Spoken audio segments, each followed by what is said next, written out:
Hello, gang. We're back to the piano lesson. I'm Jonathan Eder, and today I'd like to talk about something I call the keys to the kingdom. So what I mean by that is the elements of musicianship that every musician needs to know in order to make music, in order to take the language of music and make it meaningful. And these are aspects of music that every time you learn a piece, you take the piece and you filter it through these various lenses, various aspects to make the piece come alive. As opposed to simply learning notes on a page and reproducing them mechanically. Or learning songs, right? That's really, it's not so bad when you're first learning and you're a child, but it doesn't really work to make music. So let me talk about some of those things. And I'm going to do an overview. I'm going to break them down into five different categories, all right? And I'll go over them quickly, and then in later lessons I'll try to go in them more in depth. But the first one, we're talking about making music. Okay, when we're talking about making music, we're talking about above and beyond everything else is conveying a musical phrase. So taking a musical idea and developing it over time, telling a story over time, just like in sports. You know, you're playing football, throwing the ball down the field, and the other guy's got to catch it. Basketball, anything. Here, we're not throwing a ball. Okay, we're using sound, and so the musical phrase is comprised of notes, but the notes have to make sense with one another. You know, the note that comes after has to make sense with the previous note, and so on. So I'm going to use the word shape, all right? And the determining what the phrase is, I'm going to call it the RHYTHMIC, the rhythmic shape. That's the first one. The second one is the dynamic shape, right? And the third one we're going to call balance, because that's another aspect. In fact, let's call it rather than simply balance, let's call it dynamic balance. All right, and form, which might even come first, the form of the piece, how many measures, phrases, and then the number 5 is unique to piano, but the pedaling, right? How to get across the phrase with pedaling. So let's talk about the rhythmic shape first. Where does the melody begin? Where does it end? And why? Where does the phrase begin and end, and why? If you notice in Bach's music, he often doesn't begin with a note. He begins with a rest. And conceptually, that's a good way to think of starting a piece of music. But let's just back up for a second before we talk about something that's rhythmic. Okay, the word rhythmic meaning applying some type of emphasis to a beat or a rhythm. Okay, so we have a beat, all right, a steady beat, and then we have the rhythm. So these are just flat out quarter notes, all right, and then if I emphasize the beat, loud, soft, right? That now it becomes rhythmic. It's a simple aspect of rhythmic, right? But that's what I mean by rhythmic, and that's going to determine where the line begins and ends, and then the dynamic itself. So here's a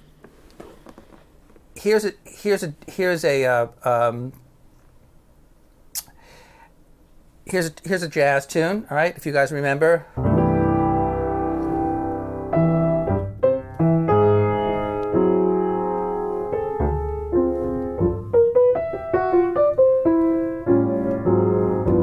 Right? So for you guys that maybe not be familiar with that, let's take the A train. And the melody starts on count one. 1, 2, 3, 4, 1, 2, 3, 4. 1, 2, 3, 4, 1. I played the wrong note. 2, 3, 4, 1. Right. Just take that much. It starts on count 1. And the next note, 1, 2, 3, 4, 1. That's just syncopation. 1, 2, 3, 4, 1, and 1, 2, 3, 4, 1, and 2, and 3, 4. Right. The next note after the first note is going to be softer, and that's the shape. All right. So we listen to the first note, we play it louder, it diminuendos, and then we play the next note at the same volume that the first note ends at. Why do we do that? So that the line can sound connected. Right? That is a principle that was expounded on by or advocated by Mattei, a French pianist and pedagogue. But especially on the piano, we have to fool people into thinking that we're playing an instrument other than a percussion instrument, which is what this is. So we can't get louder per se, right? We can't get louder like a trumpet player can get, but we can fool people into connecting these lines. So that's how you do that. Now, as a general rule, the dynamic shape, all right, the shape of that line is going to kind of be part and parcel of the rhythmic shape. It's going to be kind of both sides of the same coin, in a sense. If you have an ascending line, all right, like this is going up, right? In general, as a general rule, it's better to decrescendo. And there's a practical reason and a musical reason for that. The practical reason is that it's easier to make softer sounds on higher notes simply because the strings are shorter and you don't have to sort of swim upstream, okay? But the other reason is because it conceptually, interpretively, if you get louder as you go higher, it can paint you into a corner. It's going to sound kind of heroic, and it's going to tip your hand too early in the game, okay? The object of the game is to tell a story and to create a high point in the music, but the high point is typically not at the beginning of the music. It's at the middle or the end, right, or towards the end. And there are gradations of that. But if you're playing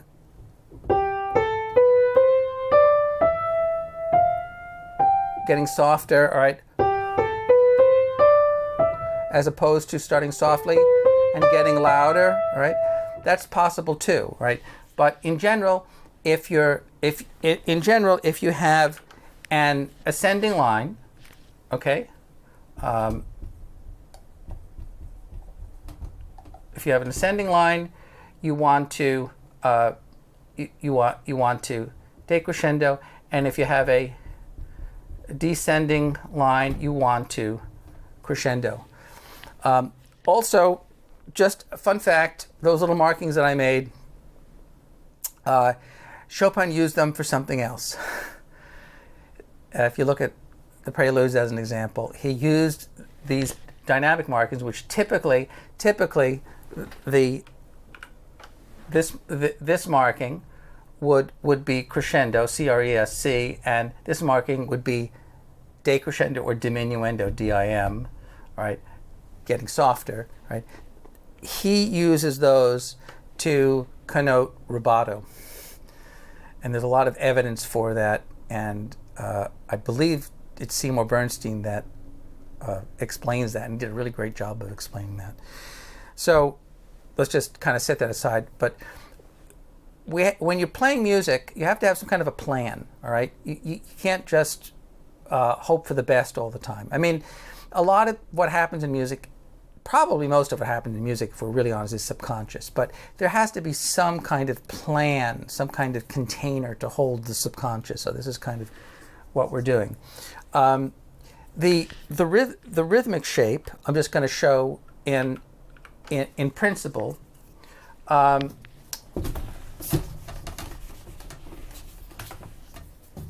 You can have, let's just say this 4 counts in measure because that's common time. 1, 2, 3, 4, bar line. 1, 2, 3, 4. Rarely does the music start on count 1. Loud, soft, soft, soft. Let's say, right? The accent could be on 2. It could be 2, 3, 4, 1. That's a rhythmic shape. That's what I mean by rhythmic shape. Or 3, 4, 1, 2. That's a rhythmic shape. Or 4, 1, 2, 3. That's a rhythmic shape within the context of a meter of 4. Okay? So you could have 1, 2, 3, 4, 1, 2, 3, 4, 1, or you could have 1, 2, 1, 2, 3, 4, 1, 2, 3, 4, 1, 2, or you could have 1, 2, 3, 4, 1, 2, 3, 4, 1, 2, 3. That's what we mean by a rhythmic shape. What do I mean by a shape? What I mean is how we are organizing the beat, right? It's always 4 counts, but we're bracketing it, we're framing it starting on the 2nd count, or starting on the 3rd count, or starting on the 4th count. And all of those things are going to change the way the music is phrased, okay? Now, as a pianist, we are basically a one-man band, okay? We're not just playing the flute or the saxophone, right? We're not just playing melody. We're the drummer, we're the bass player, we're the guitar player, we're doing everything. And if you see a dynamic mark in a piece of music, forte, piano, whatever it is, that's a general marking.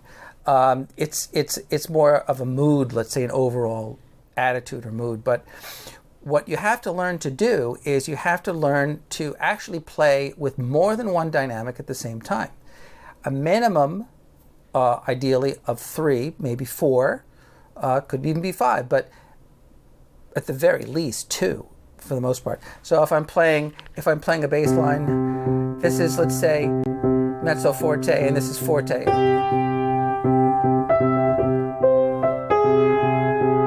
Okay, that's referred to as dynamic balance.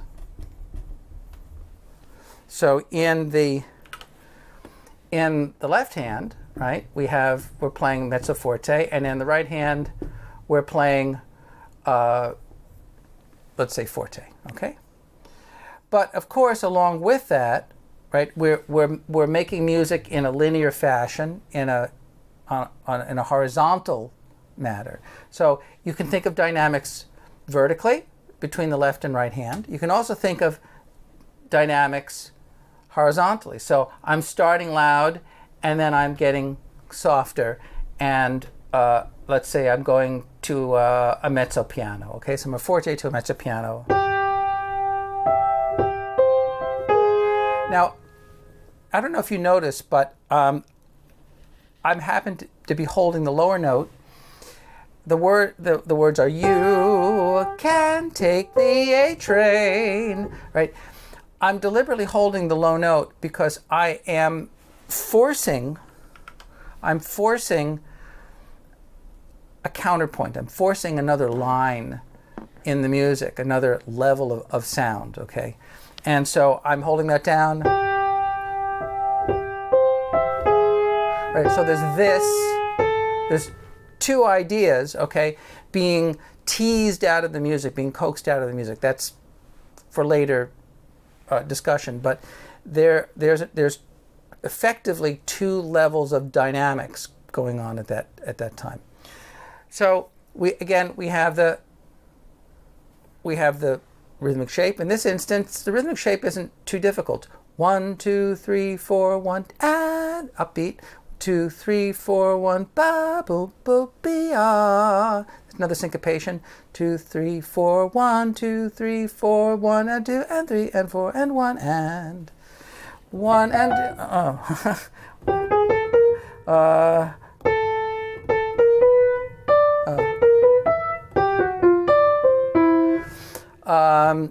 getting a little louder,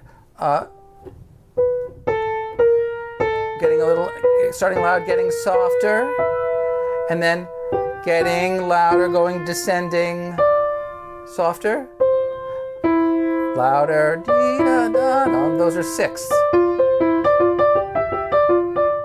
Right? It almost sounds, it's starting to sound like Bach. Okay, so.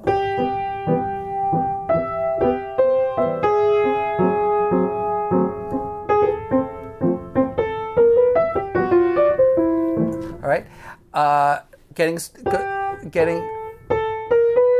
softer, getting louder. And I'm holding these down. I'm in effect pedaling with my fingers. You can pedal with your fingers. You don't have to pedal with your feet. So when you pedal with your feet or when you play with your hands, you're controlling the dampers. The dampers being those little felt squares that sit on the strings that prevent the string from vibrating. And as the word is damp, as we go along, we are taking away the unwanted sound from the previous notes. And of course, pedaling is a whole other subject. But the number one reason we pedal is not to sustain the note. Everyone calls the pedal the right pedal on the piano. I can't show you the right pedal, but you know where the right pedal is. The right pedal sometimes is called the sustain pedal. So if I hold the pedal down, I play a note, and the note sustains. Ha-ha. Okay, and I just lifted my foot up. And by the way, pro tip: don't do this. You hear that? Don't let the pedal just fly up and down. Okay, or stomp on it. All right. Move the pedal. Use an economy of motion. Avoid making the pedal sound, you know, the artifacts, the mechanical mechanism. We don't want to hear that. Right? And I hear that on a lot of records, and I hear it on records from pianists that should know better, that are really great pianists. It's just silly. And if you're recording a piano, that's another aspect that you have to address when you're recording, and there are tricks to ameliorating the sound of the damper. I'll just tell you one quick trick. Rather than sticking the microphone dead into the piano, right, why not leave it just at or slightly below the lip of the piano if you're playing on a grand piano, let's say. All right. I can talk more about that. But the number one reason you use the pedal is not to make it louder. Sometimes that's called the loud pedal. It's to make the sound more beautiful. It's to exploit the overtone series, the sympathetic vibrations in the piano while the other strings are vibrating. Now, if I hold the pedal down and I play these notes together, well, they sound pretty good. And they sound good because they're all from the same chord. They're all from a C major chord. It's a C major triad in second inversion. But as soon as I do this, and I get that sound, I mean, you could use that. It sounds kind of comical in a way. But typically, I would want to lift the pedal at the very least right there to take away the tension between those two notes. The other extreme is to literally start with the pedal down and pedal, pedal, pedal, pedal, pedal, pedal every single note that you play. And when you're pedaling, the trick is to start with the pedal down and do what I call breathe. So every time you play, your foot goes kind of up and down. On the very first note, of course, you don't do that. Why? Because there's no need, right? So you just leave the pedal down. You pedal actually on the second note, not on the first note, okay? You don't lift the pedal on the first note. You lift it on the second note, but you start with it down. So that's the pedaling. So we have the rhythmic shape, the dynamic shape, the balance, the pedaling, and now the form of the tune. Okay, so well, the form being typically, we'll just say how many measures the piece is. So take the A train. is a 32 bar. It's a 32 bar tune. If you're acquainted with musical form, it's A B A, and it's first measure 1 2 3 4 bar line 1 2 3 4 1 2 3 4 1 2 3 4, right? And then you have another 4 measures, right? You can take the A train to get to Sugar Hill way up in Harlem. Boom, boom, boom, boom. Second A. So that's the second time through, right? But that's what we mean about the form of the piece. A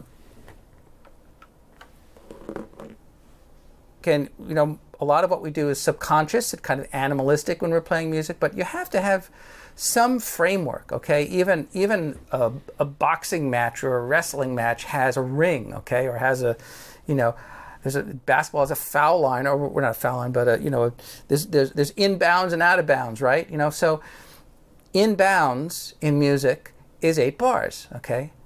That's a phrase, right? And again, we're telling that story. 2, 2, 4,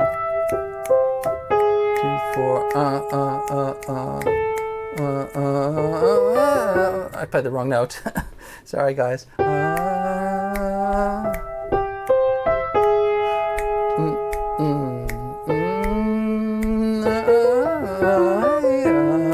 So what I'm hearing is I'm hearing sort of two things, even though it's one melody, like technically one melody with one melodic line. There's actually these melody notes are so wide apart. It really implies 2 melodic lines, and I'm getting onto another subject. This is sort of the creative part.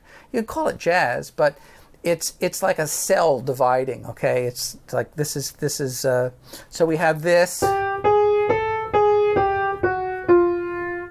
have that kind of thing up there, and then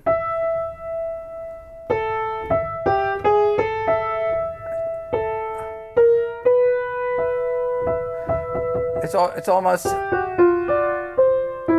there's this 3 Blind Mice, or Figaro. There's that idea, and then there's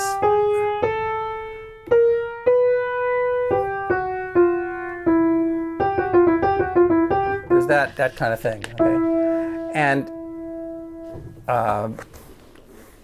so that is an opportunity to do something creative. Okay, so again, just to kind of recap, okay, the five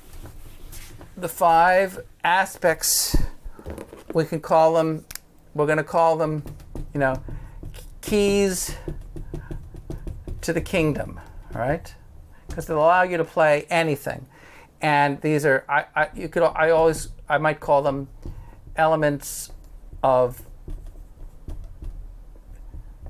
musicianship. Okay, so if you're a good musician and you're approaching a piece of music, these are the things that you deal with. You have your dynamic shape, the phrase, right? You have your RHYTHMIC, your rhythmic shape, right? You have your dynamic balance, right? So the first 2 are horizontal, and this one I'm going to call vertical, right? Between the left hand and the right hand, right? And then you have your form, which again might even come first, just to know the piece of music, and then lastly, as a pianist, the pedal. Pedaling can really make or break your playing. In fact, I would venture to say that pedaling is more than half of piano playing. And a lot of the problems in your hands can be solved by learning to pedal properly. if for no other reason, then it helps you to listen clearly. So when I practice my pedaling, even for a scale, for instance, I start with the pedal down, I play the first note so it sustains, right?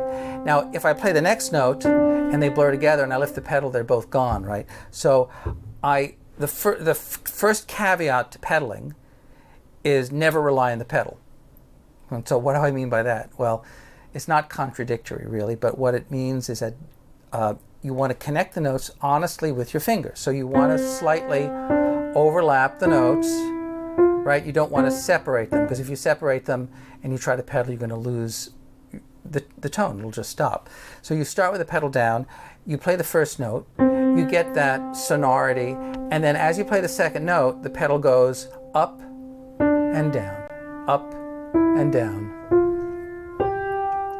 And you move your foot as little as possible. There's a sweet spot. Depends on the piano you're playing, but there's a sweet spot right where the dampers lift from the strings, okay?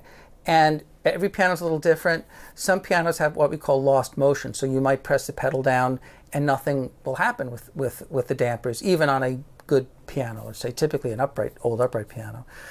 And likewise, after the dampers lift, you could continue to push your foot down, but there's no point to doing that because the dampers have already lifted from the strings, okay? And that's just going to require you to move your foot more than you need to, and it's going to make pedaling more difficult. So there are pianos, like a very good Steinway grand piano, where if you just breathe on the pedal, the dampers go up.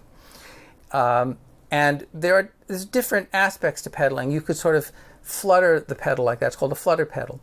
You could lift the dampers just ever so slightly over the strings just to give it a little bit more resonance, okay? Especially if you have a very fast line you're doing a glissando. There's different ways to do it, but being able to take a chromatic line and pedal, pedal, pedal, pedal, and not hear that, right? We don't want to hear the sound of the pedal, but pedaling every note, pedal, pedal, pedal, pedal, pedal, pedal, pedal, pedal, pedal, pedal, pedal, pedal, pedal, pedal, pedal, pedal.